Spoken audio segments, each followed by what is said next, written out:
Bueno, chicas y chicos, vamos a continuación a presentar el solucionario de la práctica dirigida que corresponde a la semana número 9 del tema de afectividad y autoestima.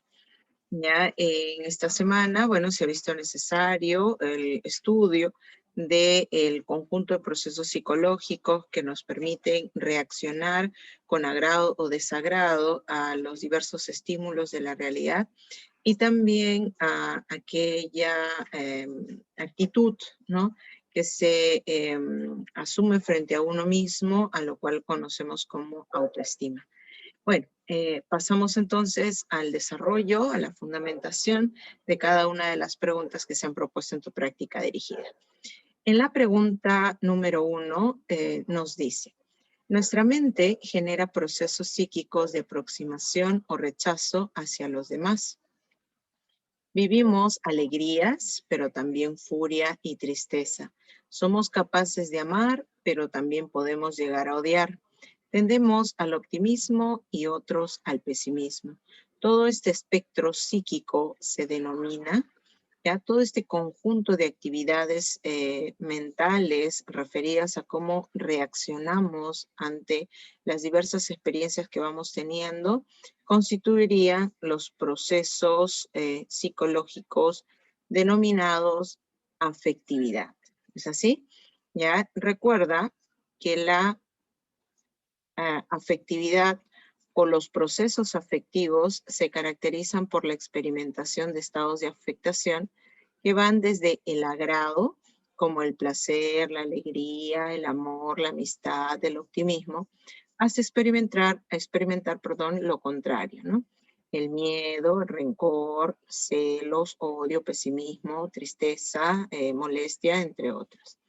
Esta es una de las características que la diferencian de los procesos cognitivos y de los conativos, ya que estos procesos ya no los podemos establecer o distinguir entre agrado, desagrado, positivo o negativo, ¿no? Entonces, en cambio, los procesos afectivos sí, ¿no? Porque los estados de afectación oscilan entre el agrado y el desagrado, ¿no?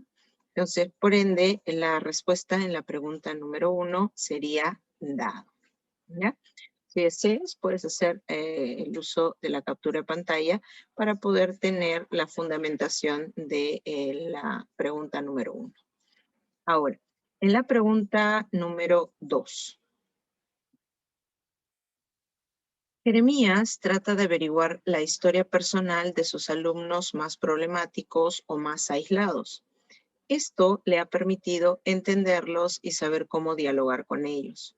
Sus alumnos reconocen en él que, aunque a veces les comparte formas de pensar distintas a las de ellos, la forma en cómo las dice es clara y respetuosa. Entonces, sobre Jeremías afirmaríamos que A. ¿Es empático con un estilo de comunicación pasivo? Bueno, en realidad sí es empático porque dice que trata de averiguar la historia personal de sus alumnos más problemáticos o más aislados y esto le ha permitido entenderlos, ¿no? Y saber cómo dialogar con ellos. Entonces, el poder entenderlos implica que puede ponerse en su lugar y comprender lo que piensan y lo que sienten y el porqué de su actuar, ¿ya?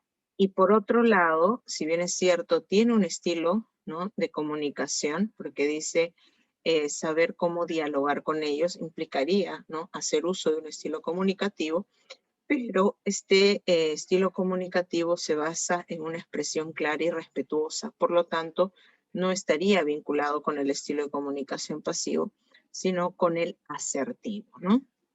Entonces, la primera parte es correcta, es simpático, y la segunda parte es incorrecta. Por lo tanto, esta alternativa la descartamos.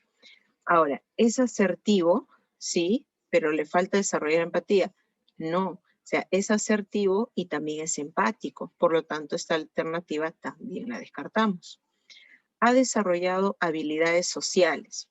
Las habilidades sociales vienen a ser aquellas capacidades que se han ido adquiriendo que permiten establecer adecuadas relaciones con las demás personas. Estas habilidades sociales pueden ser básicas, ¿no?, expresadas en las palabritas mágicas, que nosotros hemos aprendido desde muy pequeños, ¿no? Gracias, por favor, permiso, disculpa, el saludo, buenos días, buenas tardes, buenas noches, ¿no?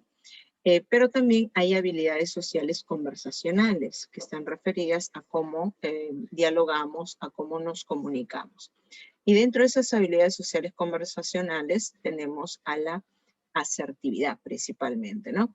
Que es aquel estilo de comunicación por el cual podemos expresar nuestras ideas, nuestras opiniones, nuestro punto de vista, nuestros deseos, lo que queremos o lo que no queremos hacer de una manera respetuosa, de una manera clara, de una manera sencilla, buscando que la otra persona se sienta respetado o valorado, ¿no? Entonces, si hablamos de Jeremías, que busca entender a sus alumnos y sabe cómo dialogar con ellos, que a pesar de que tiene ideas distintas a ellos, les plantea su punto de vista de manera clara y respetuosa, entonces podríamos decir que tiene habilidades sociales, tanto la empatía como la asertividad.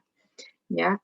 ¿Posee cualidades para ser un líder paternalista? No necesariamente, ¿no? O sea, podría ser un líder democrático, un líder que de pronto fomenta el adecuado comportamiento del grupo, ¿no? El cual dirige, ¿no? Como profesor. Entonces, en la pregunta número 2, hay que tener presente que las habilidades sociales implican conocer y controlar nuestros estados afectivos, a la vez de comprender el estado afectivo de los demás con la finalidad de influir en forma adecuada en las relaciones interpersonales. Esta cualidad se observa en Jeremías, quien se preocupa por conocer mejor a sus alumnos, los que reconocen su carácter adecuado. En consecuencia, se observa en Jeremías el desarrollo de habilidades sociales. Casa, entonces, sería la clave en la pregunta número 2. Pasamos a la pregunta número 3. En la pregunta 3 decía, el miedo nos aleja del peligro. La furia nos da la fuerza para enfrentar y rechazar lo desagradable. La repulsión nos aleja de lo nocivo.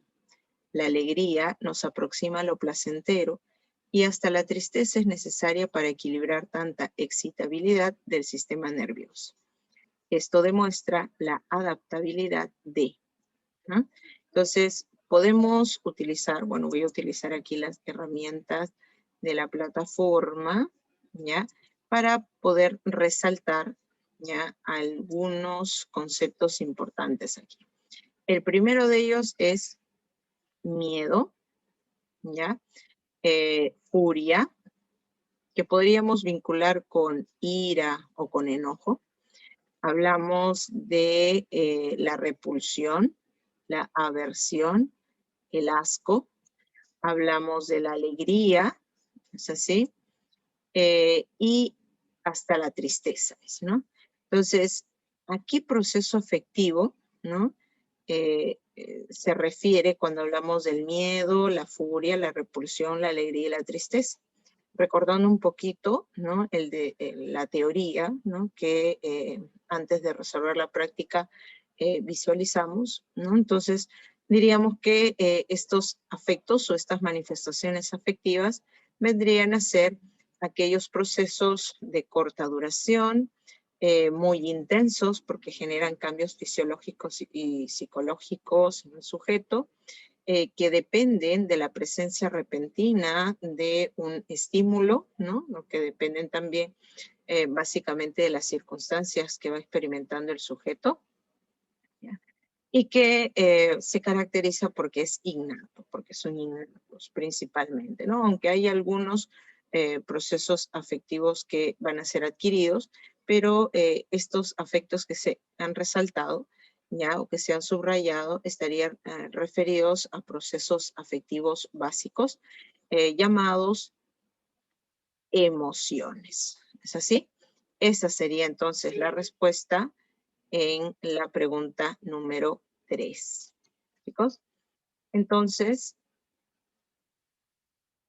hay que recordar que las emociones son reacciones psicofisiológicas ante situaciones que pueden poner en riesgo nuestra integridad física o que nos permite aproximarnos a eventos que nos procuran placer. Las emociones cumplen una función preparatoria para dar respuestas adecuadas a las demandas del entorno, ¿no? Entonces aquí en la imagen vemos, por ejemplo, al miedo, ¿no? Que sería una emoción. ¿Ya? Entonces, esa vendría a ser la respuesta en la pregunta número 3. Ahora, a continuación, bueno, voy a pasar a borrar, ¿ya? Esto porque si no va a salir en la siguiente diapositiva, ¿ya? Ahora, pregunta 4. En la pregunta 4 nos dice, al discutir, ¿ya? Con su mejor amigo, Carlos empieza a bajar su estado de ánimo y ha llegado a sentir un nudo en la garganta, algunas veces al considerar que su impulsividad pudo ocasionar tal discrepancia, ¿ya? Aunque los primeros días esta evaluación le hacía sentir culpabilidad, tiempo después se dice a sí mismo, haré todo lo posible por manejar mis impulsos y buscaré dialogar con él. Tiempo después, ellos se reflejan en la realidad y vuelven a entablar su amistad. Respecto al anterior, señale las afirmaciones correctas. 1. Carlos se encontraba triste, ¿ya? Si decíamos que al discutir, bueno, el enunciado dice que al discutir con su mejor amigo, Carlos empieza a bajar su estado de ánimo. Entonces podríamos decir que se encontraba triste, tal vez nostálgico, ¿no? Se encontraba incluso tal vez cabizbajo, ¿no? Llegó incluso a sentir un nudo en la garganta algunas veces, dice, ¿no? Al considerar su impulsividad, ¿ya? Al considerar que su impulsividad pudo ocasionar tal discrepancia. Entonces consideraríamos que este enunciado es correcto, ¿ya? Ahora, ¿la tristeza puede propiciar la reflexión? Bueno, el hecho de haber bajado su estado de ánimo, el hecho de considerar que tal vez su impulsividad fue la causa de dicha discusión, ya el sentirse culpable, ¿no? Hizo que comience a reflexionar y a evaluar la situación. En qué medida su comportamiento, su actuar, pudo influir para que se dé esta discusión, ¿no? Entonces, la tristeza como estado afectivo y por la amplitud de los procesos afectivos que pueden afectar a otros procesos, a toda la personalidad, entonces la tristeza puede haber propiciado que Carlos comience a reflexionar, ¿no? Entonces, también este enunciado ya podríamos considerarlo como correcto, ¿no? ¿Ya? Entonces, Carlos se encontraba triste, sí, porque ha discutido con el amigo. La tristeza puede propiciar la reflexión también. Ahora, el autoaceptarse como un ser impulsivo conllevó a que busque controlarse. Sí, ¿no? El aceptarse con todas sus cualidades, sus características, con sus virtudes y también con sus defectos, permitió que pueda ejercer un control, ¿no? Sobre sus respuestas. ¿Ya? Por eso se dice a sí mismo, haré todo lo posible por manejar mis impulsos y buscaré dialogar con él, dice, ¿no? Entonces, el autoaceptarse como un ser impulsivo, ¿ya? Hizo que busque controlar esa impulsividad. Y finalmente, la amistad es un sentimiento que propicia una búsqueda de sí mismo. Bueno, la amistad como un sentimiento es un proceso de larga duración, prolongado, que implica tomar conciencia también de nuestras cualidades y nuestras características, ¿no? De identificar nuestros afectos y también orientarlos en nuestra relación e interacción con los demás. Entonces, para poder establecer o entablar una amistad con alguien, debemos de partir por reconocer e identificar nuestras cualidades, nuestros estados afectivos. Por lo tanto, podríamos decir que sí, la amistad es un sentimiento que podría propiciar una búsqueda de sí mismo. Entonces, en este caso, las 4 alternativas serían correctas. Por lo tanto, la respuesta, ¿ya? O la clave a esta pregunta sería dando. ¿Sí? Bueno, ahí se fundamenta también tomando en cuenta las proposiciones que se han planteado, ¿no? La alternativa 1, Carlos se encontraba triste, correcto, porque al haber sentido como un nudo en la garganta evidenciaría su tristeza. También el bajar su estado de ánimo, en todo caso, ¿no? La alternativa 2, el autoaceptar, la tristeza puede propiciar la reflexión, correcto, porque el hecho de haber vinculado su impulsividad con el conflicto sentimental hizo que comience a reflexionar, ¿no?, sobre la situación. La 3, el autoaceptarse como un ser impulsivo conllevó a que busque controlarse, también es correcto porque un aspecto importante de la inteligencia emocional es reconocer nuestros estados afectivos para controlarlos, ¿no?, para regularlos. Y la 4 también consideramos correcto porque en este caso Carlos pudo verse a sí mismo al evidenciar sus impulsos frente a su amigo, ¿no? Entonces buscó dentro de sí mismo, manifestó ese autoconocimiento para que así pueda establecer una amistad mucho más prolongada y duradera también en un futuro, ¿ya? Entonces, en la pregunta 4, la clave sería dado. Entonces voy a pasar a borrar también estas anotaciones para continuar, ¿ya? En la pregunta número 5. En la pregunta 5 dice, Mildred estuvo discutiendo con su novio. Durante la discusión, él le exigía que ella se comportara de un modo diferente, ya que a él no le resultaba agradable y se fue dejándola sola. Ya en su casa, ella reflexiona. Me pudo pasar algo peligroso al caminar sola y últimamente me dice a cada rato que no le agrada mi forma de ser. Le pediré que nos distanciemos, ya que ninguno de los dos se merece estar con alguien por quien ya no se siente agrado. Y así lo hace. El ver por su cuidado físico y psicológico, Mildred refleja, ¿ya? Aquí estaríamos haciendo referencia, se está haciendo referencia a uno de los componentes o de las competencias de la autoestima. ¿Es así? ¿Ya? Porque te habla de el cuidado físico y cuidado psicológico, y para eso te ha descrito un caso, ¿no? Una situación. Entonces, si hablamos de un componente de la autoestima, ¿ya? Descartaríamos la madurez y descartaríamos la autoconfianza, ¿no? La madurez puede ser entendido como la capacidad para manifestar o para mostrar independencia, para mostrar de pronto autonomía, ¿no? Responsabilidad al asumir determinado tipo de experiencias. ¿Ya? Y en este caso, bueno, el enunciado no nos habla de que Mildred muestre responsabilidad, sea independiente, sea autónoma, ¿no? ¿Ya? La autoconfianza, por otro lado, también lo vamos a descartar. Uno, porque literalmente no es un componente de la autoestima, y además porque la autoconfianza se entiende más como el convencimiento de que uno es capaz de realizar con éxito una tarea, una misión. Y aquí no te habla de ello, ¿no? De que Mildred cree que puede alcanzar algo que se propone, o de pronto de que es capaz de llevar a cabo diversas actividades, ¿no?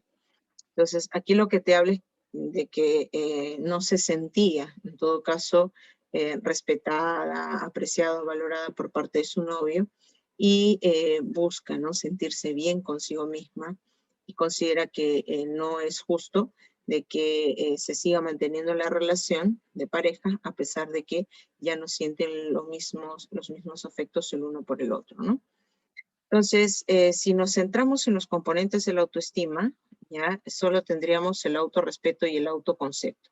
Y nosotros sabemos que el autoconcepto es el conjunto de ideas o pensamientos que tenemos de nosotros mismos, ya que no se plantea aquí en el enunciado. El enunciado dice que Mildred ve por su cuidado físico y psicológico, ¿no? Se preocupa por satisfacer sus necesidades afectivas, ¿no? Por también el cuidado físico, dice, ¿no? Al darse cuenta de que le pudo haber pasado algo por andar sola, porque el enamorado, ¿no? La dejó sola, entonces ahí evidenciaría el autorrespeto, ¿ya? Por eso en la pregunta 5, la clave sería barco, ¿no? Uno de los componentes de la autoestima implica la capacidad de comprender y manejar convenientemente sentimientos y emociones, lo que se evidencia aquí, ¿no? Manejar sus afectos, ¿ya?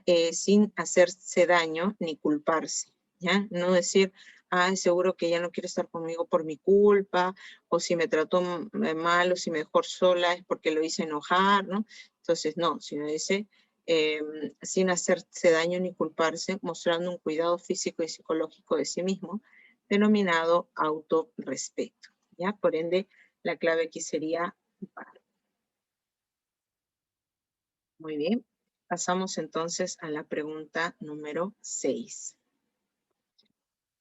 En la pregunta número 6 dice, Josefina y Ricardo se sienten atraídos uno del otro, además de que hay una confianza entre ellos. Hoy Ricardo le habló a su familia sobre ella, pues quiere corresponder a la confianza que Josefina demostró al presentarlo con sus padres. Podemos decir que entre ellos hay, ¿ya? Entonces, por las alternativas, ¿no? Podríamos ubicar de pronto esta pregunta dentro de la teoría triárquica, ¿no? O la teoría triangular del amor propuesta por Robert Stenberg. Si recuerdas, Stenberg sostiene que el amor aquel al que él llama consumado o ideal, está constituido por la interacción entre tres elementos. ¿Ya? Está constituido por la pasión, ¿no? Que es el primer elemento al que se relaciona con el deseo, con la atracción y el gozo en la experiencia sexual, ¿no? ¿Ya? El segundo elemento vendría a ser la intimidad, referida a la comunicación, la comprensión, el respeto, el apoyo emocional que se recibe de la otra persona, ¿ya? Y el tercer elemento vendría a ser el compromiso, que es la voluntad de mantener la unión, digamos así, ¿no? La pareja, la decisión de amar a la otra persona, ¿no? Entonces, si tomamos en cuenta esos tres elementos, ya podemos identificarlos dentro de este enunciado, ya porque si decimos Josefina y Ricardo se sienten atraídos uno del otro, podríamos hablar de pasión, ¿no? O sea, el deseo, la atracción, ¿no? Que sienten el uno por el otro. Además de que hay una confianza entre ellos, ¿no? Entonces, si hablamos de confianza, decimos que hay intimidad, ¿no? Que hay apoyo emocional, que hay una comprensión y un respeto entre ellos, ¿no? Y además dice que hoy Ricardo le habló a su familia sobre ella, pues Josefina también ya lo presentó a sus padres. Entonces ya hay la voluntad de mantener una relación, ¿no? De pareja, digamos que formal, ya el deseo y la decisión de estar juntos, ¿no? Entonces, ¿qué implicaría el compromiso? Entonces, en esta pregunta, en este caso, ya se manifiestan los tres elementos. Por lo tanto, podríamos hablar de un amor consumado, ¿no? Esa sería la respuesta. Ya que el encaprichamiento vendría a ser la relación afectiva que se basa solo en la pasión, solo en el deseo, solo en la atracción. Pero acá no solamente se sienten atraídos, sino que ya hay confianza y también hay un compromiso, ¿no? Ya, una amistad sincera, bueno, podría manifestarse si solo hubiera confianza, pero además hay atracción y hay compromiso. ¿Ya? Y bueno, una ciega pasión podría estar vinculada con el encaprichamiento, probablemente solo en la atracción o el gusto que siente, ¿ya? Entonces, casa sería la respuesta en la pregunta número 6. Según la teoría triangular del amor de Robert Stenberg, hay un tipo de amor completo formado por los tres elementos de la pirámide del amor: la pasión, la atracción que sienten el uno por el otro, la intimidad, la confianza entre ellos y el compromiso, presentarlos a sus padres. El principal arquetipo amatorio, ya, es el amor ideal y también recibe el nombre de amor maduro, al que el autor llama el amor consumado, ¿ya? Amor consumado, amor maduro, ¿ya? O el amor ideal. Bueno, aquí tenemos a la teoría triangular de Robert Stenberg, ¿ya? Donde nos dice que el amor consumado implica la sumatoria de estos tres elementos, aunque también cabe la posibilidad de que haya relaciones de pareja que se basen en solo dos elementos, ¿no? Como es el caso del amor romántico, que vendría a ser la relación basada en la pasión y en la intimidad; el amor sociable, cuando la relación se basa en la intimidad y en el compromiso; y el amor fatuo, cuando la relación se basa en la pasión y el compromiso, ¿no? En el caso digamos que la relación que se base en un solo elemento, tenemos al cariño, donde la relación se basa solo en la intimidad, tenemos al amor vacío, donde solo se basa en el compromiso, y tenemos al encaprichamiento, ¿no? Que se basa fundamentalmente en la pasión. ¿Ya? Entonces la clave en la pregunta 6 sería casa. Pasamos a la pregunta número 7, entonces. En la pregunta 7 dice, hay días en que Fernando se siente cómodo a cada momento del día, ¿ya? O sea, se siente cómodo a cada momento del día, durante el día, ¿no? Aunque enfrente el tráfico o las cosas no le resulten como planeado. Y hay otros momentos en los que su humor anda decaído sin importar lo que los demás hagan para sacarle una sonrisa. Entonces, estas expresiones afectivas se conocen como, ¿cómo le llamaríamos a de pronto la comodidad o la satisfacción o incluso la melancolía, ¿no? Que se expresa en determinadas situaciones o experiencias que va teniendo el sujeto. Bueno, este enunciado estaría referido por las cualidades descritas en el plano afectivo a los estados de ánimo. ¿Es así? Recuerda que en el ser humano hay diversas manifestaciones afectivas, ¿no? Una de ellas se caracteriza por ser dinámica, porque cambia, ¿ya? Ya que se transforma circunstancialmente, ¿ya? Haciendo que el individuo experimente comodidad o tranquilidad en determinadas situaciones y decaimiento o desánimo en otras, ¿no? A dicho proceso afectivo se le conoce como estados de ánimo, al fondo afectivo de nuestra personalidad o de nuestra vida psíquica, ¿no? De nuestra vida mental, ¿ya? Aquí, por ejemplo, vemos a una persona que está de mal humor, digamos así, ¿no? Algo le ha sucedido que le ha generado mal humor. Ahora, no siempre está de mal humor, probablemente por la situación, la circunstancia que le ha tocado vivir, le ha generado ese tipo de reacción afectiva, ¿no? Muy bien. Finalmente, chicos, pasaríamos a la pregunta número 8. En la pregunta 8 dice, sobre las pasiones, es correcto afirmar que son. Recuerda que las pasiones son procesos psicológicos afectivos superiores, adquiridos, propios del ser humano. Ahora, las pasiones son de baja intensidad. No, por el contrario, se había descrito, ¿no? En la teoría, el desarrollo teórico de afectividad, que las pasiones son fuertes, ¿no? Eso quiere decir intensas, ¿no? Que pueden provocar incluso cambios fisiológicos muy significativos. Ahora, pasajeras, tampoco, porque habíamos dicho, por el contrario, que las pasiones son constantes, ¿no? Son relativamente estables. Ahora, muy absorbentes, ¿no? Porque de pronto involucran a las ideas, los afectos, las conductas y las reorientan, las direccionan hacia el objeto pasional. Eso sí sería correcto. La pasión se caracteriza por ser muy absorbente, ¿no? Ahora, determinadas por el temperamento, no. Aquellos afectos o manifestaciones afectivas que podrían estar determinadas por nuestro temperamento serían los estados de ánimo, ¿ya? No las pasiones. Las pasiones van a estar determinadas por las experiencias que va teniendo el sujeto, principalmente por las vivencias que ha ido experimentando. Ya, por ende, la clave en la pregunta 8 sería casa, entonces. Las pasiones son procesos psíquicos profundos porque originan grados de significatividad, hacen que el objeto pasional sea lo más importante, ubicándolo en el primer plano de su vida. Constantes, hay una relativa estabilidad. En el sujeto apasionado no hay cansancio, no hay tedio, no hay aburrimiento, siempre busca estar con el objeto de su pasión. E intensos porque puede provocar ciertos cambios fisiológicos que involucra toda la personalidad del sujeto, orientando su actividad hacia un objeto que la persona considera único e insustituible. Por ello se considera que son muy absorbentes, ¿ya? Bueno, aquí tenemos un ejemplo de pasión.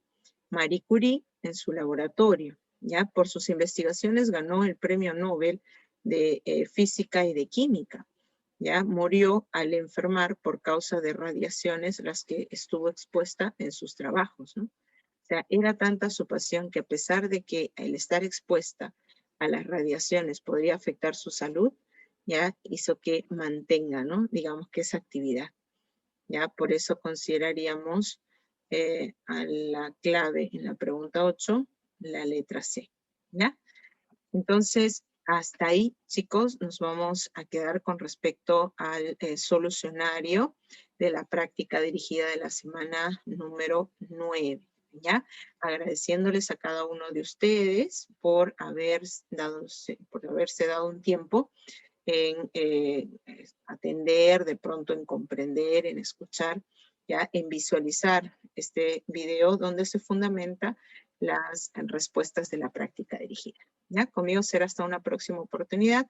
Cuídense mucho y nuevamente muchas gracias por estar con nosotros, ¿no? Por pertenecer a la Academia Duni y por, en todo caso, prepararse, ¿no? Para poder alcanzar su meta, que es ingresar a la universidad. Chicos, muchos éxitos. Será hasta pronto.